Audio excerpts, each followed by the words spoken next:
ঘন জঙ্গলে একটা বড় গাছ ছিল। সেই গাছের ডালে দুটো ময়না পাখি বাস করত। পাখি দুটো খুব আনন্দে দিন কাটাতো ওই গাছটির ওপর। দেখো আমাদের এই জায়গাটা কত সুন্দর। তুমি ঠিক বলেছো, এটা খুব সুন্দর জায়গা।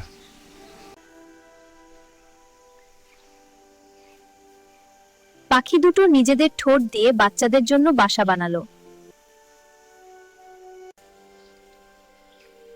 এবং অবশেষে ডিম ফুটে সুন্দর পাখির বাচ্চা বেরিয়ে এলো। দেখো আমাদের বাচ্চাগুলো কত সুন্দর। তারা বাচ্চাগুলোকে নিয়ে খুব আনন্দে দিন কাটাতে থাকলো। একদিন পাখি দুটো খাবারের সন্ধানে অনেক দূর চলে গেল। বাচ্চাগুলো তখন বাসায় একা ছিল।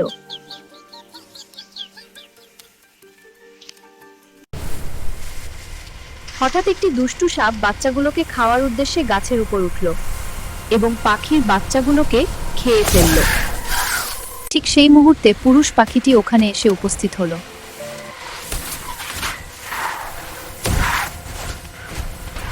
এবং সাপ আর পাখিটার মধ্যে ভয়ঙ্কর লড়াই হলো।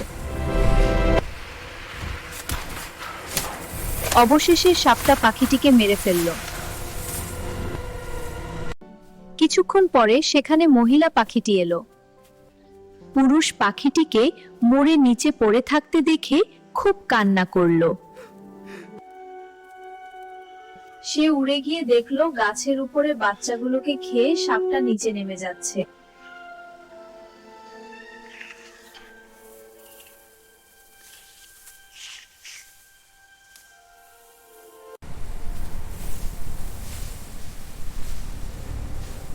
তখন পাখিটি মনের দুঃখে অনেক দূর উড়ে গেল। সে উড়তে উড়তে এক জায়গায় গিয়ে দেখলো অনেকগুলো পাখি একসঙ্গে বসে আছে।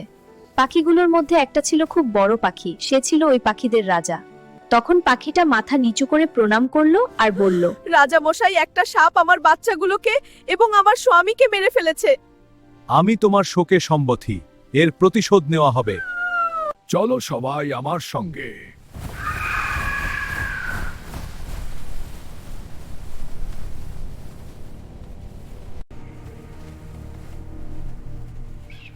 রাজামশাই, ওই দুষ্টু সাপটি ওই জঙ্গলে থাকে।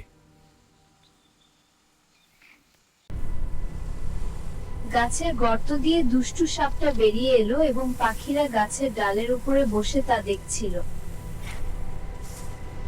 রাজামশাই, ওই সেই দুষ্টু সাপ। চলো সবাই এই দুষ্টু সাপটাকে আমরা আক্রমণ করি। আক্রমণ করো!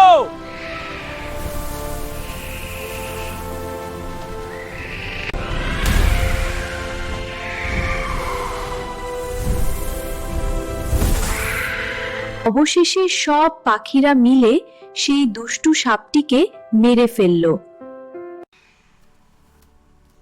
মহারাজ, আপনি আমার অনেক উপকার করেছেন। এবার চলো সবাই আমরা ফিরে যাই।